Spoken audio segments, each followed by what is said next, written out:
Hi, I'm Red Myron. I'm a minister through Pathways of Light, and I've been a Course in Miracles student for over 40 years.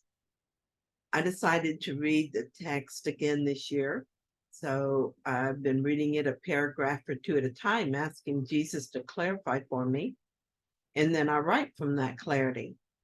And that's what I'm sharing with you today. So let's get started. I'm on chapter 4, section 1, right teaching and right learning, paragraph 13. And I really like this paragraph, by the way. It says, I will substitute for your ego if you wish, but never for your spirit. A father can safely leave a child with an elder brother who has shown himself responsible, but this involves no confusion about the child's origin. The brother can protect the child's body and his ego, but he does not confuse himself with the father because he does this. I can be entrusted with your body and your ego only because this enables you not to be concerned with them and lets me teach you their unimportance. I could not understand their importance to you if I had not once been tempted to believe in them myself. Let us undertake to learn this lesson together so we can be free of them together. I need devoted teachers who share my aim of healing the mind. Remember this. In this world, you need not have tribulation because I have overcome the world. That is why you should be of good cheer. Oh, dear God, I feel such gratitude for Jesus that I cannot express it in words. I'm learning to read the words in this book and take them at face value. It is cracking open something in me I didn't know was there, and gratitude pours out. I am my spirit, and my spirit is just fine. It is safe and has not suffered for any foray into ego land. It is invulnerable and doesn't need my concern or protection. When I think of the worst thing I ever did, the ego holds it up as proof that I'm ruined by it. Spirit doesn't even glance at it. Spirit is proof against my imagined sins. Jesus says, I can be entrusted with your body and your ego only because this enables you to not be concerned about with them and lets me teach you their unimportance. I have been writing off and on about my desire to finally and completely let go of the idea that food or anything outside my mind is a cause. In the past, I've always thought that what I eat determines how my body looks and feels. I have for a while now suspected this doesn't make sense. In fact, Holy Spirit told me as much several years ago in a meditation. He said it isn't food that makes me gain weight, but guilt does. I believed him and didn't believe him. I wonder if my mind is split on this.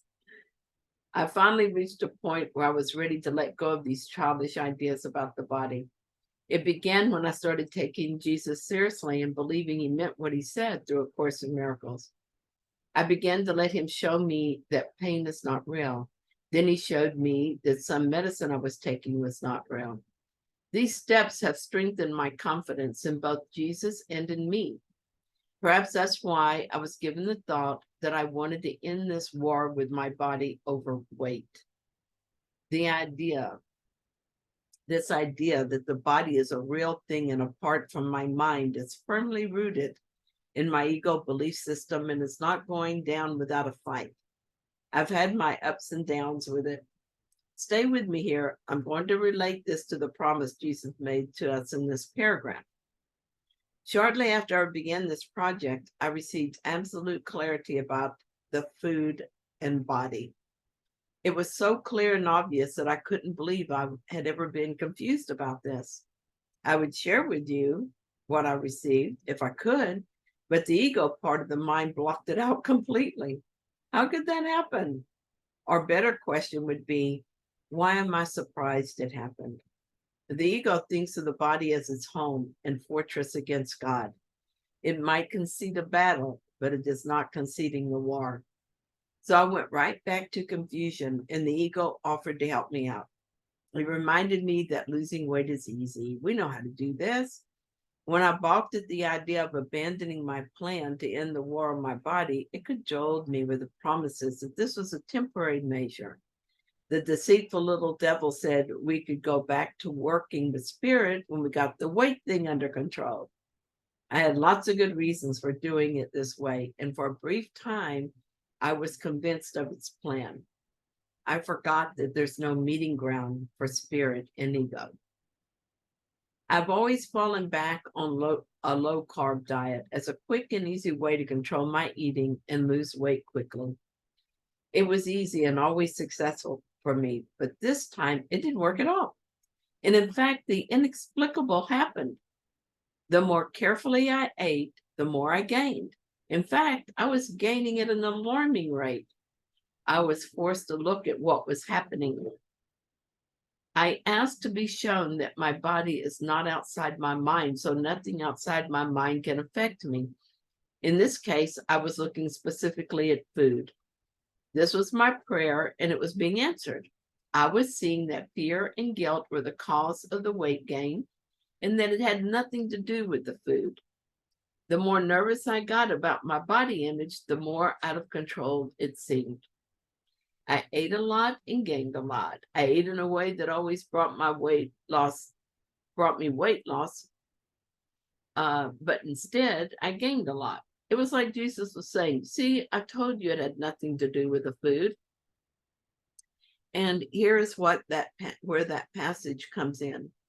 Jesus said that he could be entrusted with my body and my ego, and that this would relieve me of my concern with them and teach me their unimportance. So this year, I surrendered my body and my ego to Jesus. I admitted I was flummoxed and had no idea what to do about this whole body thing. I told Jesus that I didn't know what to eat, and when I eat anything now, I feel afraid and guilty. But I remember him saying in the Course that when I make a decision, if I ask if he agrees, there will be no fear. So I am through making diet plans on my own and making decisions by myself. In fact, I'm through with the whole thing.